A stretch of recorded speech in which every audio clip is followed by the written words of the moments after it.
ఈరోజు ర్యాపిడో ఉంది, మీరు చూశారు. ఆ ర్యాపిడో వ్యవస్థాపకులు ఇక్కడ ఈ జిల్లా అతను వాళ్ళ తండ్రి నిజామాబాద్కు మైగ్రేట్ అయ్యాడు. తెలుగుదేశం పార్టీ కార్యకర్తగా ఉండేవాడు. నేను చెప్పిన విషయాలన్నీ వినేవాడు. కొడుకు ఐఐటి చేశాడు. అవన్నీ విన్న తర్వాత వెరీ సింపుల్ సొల్యూషన్ మీరు చూశారు. అతను చేసిన పని మీరు చూస్తే దేశంలో ఉండే ఆటోలు కానీ మోటార్ బైకులు కానీ ఇవన్నీ కూడా ఊబరైజేషన్ ద్వారా ప్రయాణ సౌకర్యం చేశాడు. ఒక ప్లాట్ఫామ్ తీసుకొచ్చాడు. ఒక పక్క వెహికల్ ఓనర్ని, ఆ వెహికల్ ఆపరేట్ చేసే రైడర్ని, ఇంకో పక్క యూజర్ని, ఇద్దరిని పెట్టాడు. టైం పెట్టాడు, రేటింగ్ పెట్టాడు. ఒక 5-6 మందికి పంపిస్తే ఎవరు ఫస్ట్ రెస్పాండ్ అయితే వాళ్ళని పంపిస్తూ వచ్చాడు. ఈరోజు one of the best company.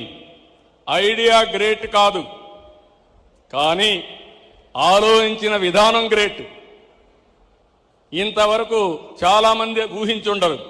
అలాంటిది ఈరోజు చూస్తే అది $1 బిలియన్ కంపెనీ ఒక 4-5 సంవత్సరాలు అయిపోయిందంటే అది మీకు చేతగాదా అని మిమ్మల్ని అడుగుతున్నా ఇప్పుడు.